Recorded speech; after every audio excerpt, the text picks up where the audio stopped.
your host on Inside Vietnam.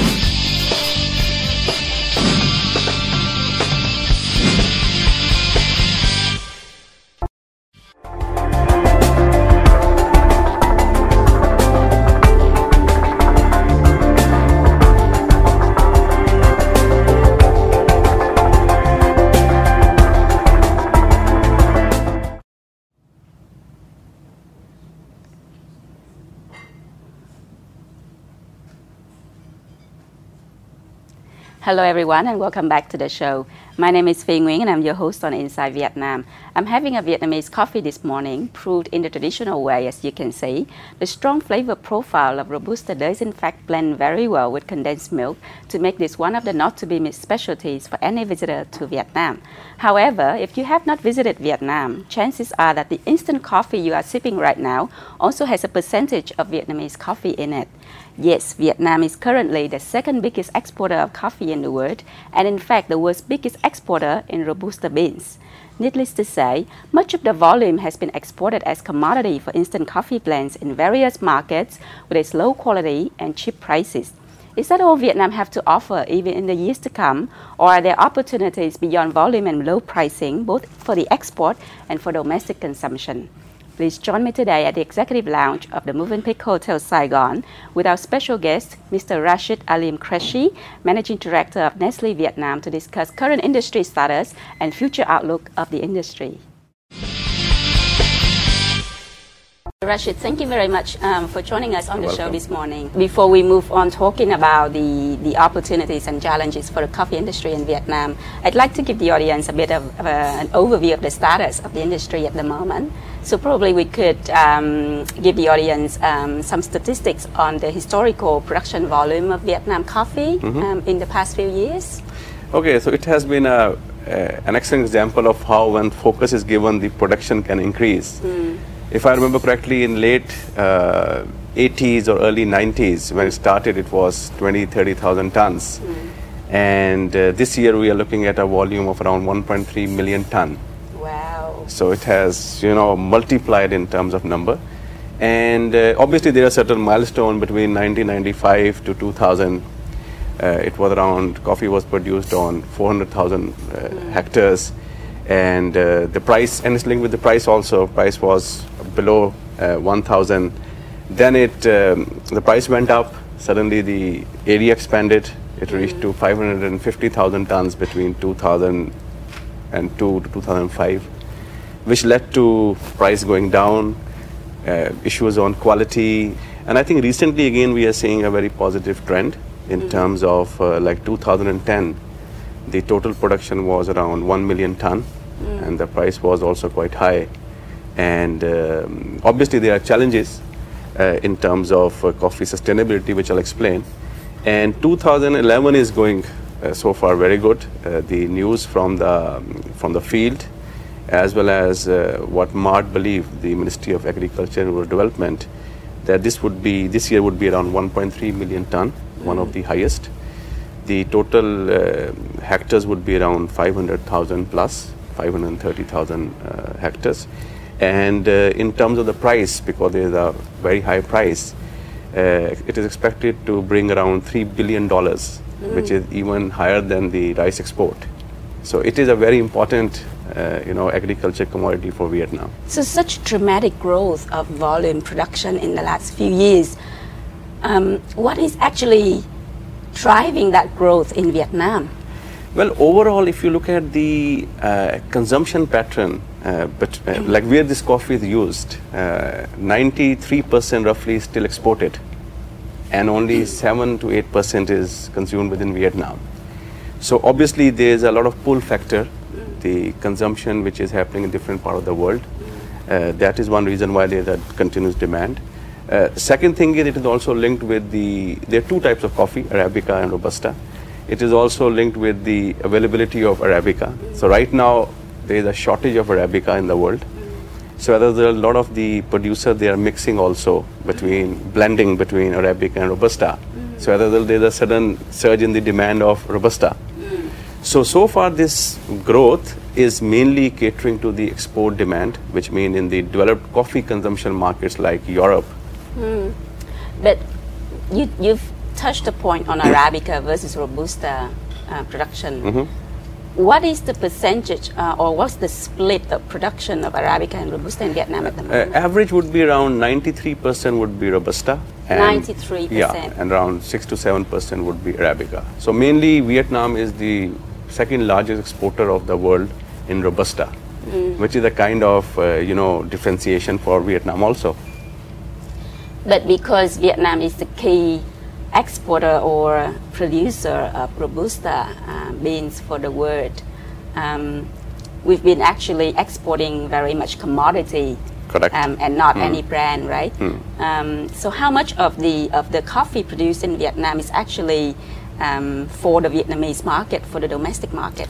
Well, for the local domestic market, if you look at the 7% of the 1 million ton, which is very simple to calculate, around 70,000 ton is consumed locally, which is consumed for both type of coffees. There is this famous filter coffee as well as the soluble coffee.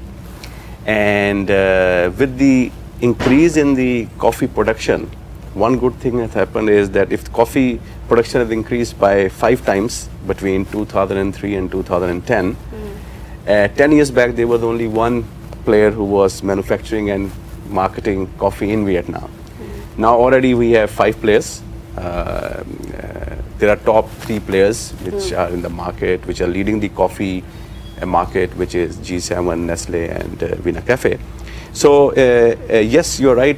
What we are so far exporting out is more green beans. But eventually, once we've solved some of the basic issues which are linked with the Vietnam coffee, the green beans, which is about the sustainability, we will not be able to charge a premium, and we will not be able to highlight on the packaging that this is the best coffee in the world. If you look at what is happening with Colombia, even consumers anywhere in the world, they are willing to pay a premium from Colombian coffee because of the sustainability in the coffee, and then the marketing of that Colombian coffee as a brand. Suddenly all of us are willing to pay a premium. So I think once we solve the basic issue, which is the sustainability, which means the coffee quality has to improve, the yield has to improve, whatever we produce, it has to be ensuring environmental sustainability. And above all, the most important player in the entire value chain of coffee production is the farmer. That farmer livelihood is increasing. Then we start marketing it. I can tell you that Vietnam Robusta as a brand would be charging a lot of premium. But this needs a lot of hard work and coordination. At the moment, Nestle is buying from Vietnam, obviously. How much of your volume is actually bought from Vietnam? Out of 1 million ton which is produced, on the average we are buying between 20 to 25% of the total production. If you put Vietnam Robusta in terms of regional perspective, where you source coffee from, how do you say Vietnamese Robusta coffee quality and pricing in comparison to other sourcing countries? Pricing is actually managed by the London market and everything. In terms of quality, actually it varies up and down too much. And this is the biggest issue which we face, that if you look at our coffee bean size, our bean size is smaller. If you look at the broken pieces when we buy in bulk, the percentage of broken pieces is very high. And this is what we are trying to address with a unique partnership with the Ministry of Agriculture and Rural Development, which was under the initiative of the World Economic Forum, which is under their new vision of agriculture, that how to bring sustainability in agriculture. And so as a result, we are focusing as Nestle and other stakeholders on coffee. And what we are trying to work there with the government is that we need to focus on 3 areas, just which I explained earlier. One is the coffee quality and quantity. And because the most important thing is quality and quantity. Because without quality, nobody will pay you premium. And that's why certain other neighboring countries, they get a higher price because their quality is more consistent, more stable, and it's every time guaranteed. And second, it should be produced in an environmental friendly way. And third is farmers' income. And this unique partnership is not limited to 1 or 2 companies. We are involving all the stakeholders. So we have representation from MART, which is very important. we have representation from private sector, and it is not about competition. So all coffee producing companies in Vietnam are invited in this task force. So right now it is a pilot project, and you've actually seen some positive sign from it. Correct. So we started with 2 pilot projects, and the initial results are very encouraging. So without waiting for 3 years, what we are discussing is how to scale it up immediately, because we are here talking about 500,000 farmers household, and obviously when we talk about pilot project, it's not more than 80 to 100 farmers, and we cannot wait for the full results to come. But in terms of the issues, very simply, what we need to do is to look at the entire value chain, and within that value chain, then we look at how we ensure better farming practices. What is happening right now is that we are over cultivating, we are over fertilizing, we are over irrigating. So as a result, on one side, we are using the resources. On the other side, farmers are investing more for nothing. Does that mean that their production will also be guaranteed in terms of having buyers and also getting premium on top? Absolutely. In our opinion, that if we are getting a high quality coffee bean, the premium could be easily between 3 to 5, 6%, and which is very good in terms of ensuring that he gets the value of the good work he or she is doing. I believe that you also have partners like 4C or Rainforest Alliance joining on this project, correct. Right? So, and this is the beauty of this task force, that is not limited to one part of the value chain. So we have looked at all the different value chains. So we have associations, as you rightly mentioned, 4C, Rainforest, WICOFA. On the other side, we have the government. And the government is also not only the government at the top officials, but the local DARDs, which are the local level, because implementation has to be done by the local DARDs. And then we have private companies. So we had G7 participating in this, Nestle. Then we have in fertilizers we have Yara. Then we have Syngenta. Then we have Bayer. So overall, if I'm not wrong, we have more than 25 to 30 participants. And above all, which I'm very excited, because of the initial results, we are attracting international donors also. So now IFAD, which is International Fund for Agricultural Development, has already started to join our task force, and we are looking at working a project together with them. Then we have this Dutch association, which is IDH, who is willing to invest if we have the right project.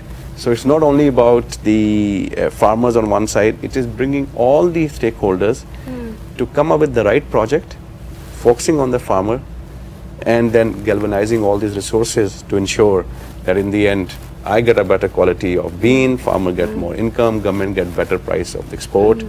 So this is very, very exciting actually. I can say it's a very exciting project. How fast do you think this can be scaling up to all of? That's a tough question. But look, in terms of because whatever is measured is achieved. So we are putting very tough KPIs for our task force. One of the KPI which I presented, which was in the World Economic Forum in June in Jakarta with Minister Fath, was that from 80 farmers, which we are doing now, we will move to at least 20,000 farmers in next 4 to 5 years.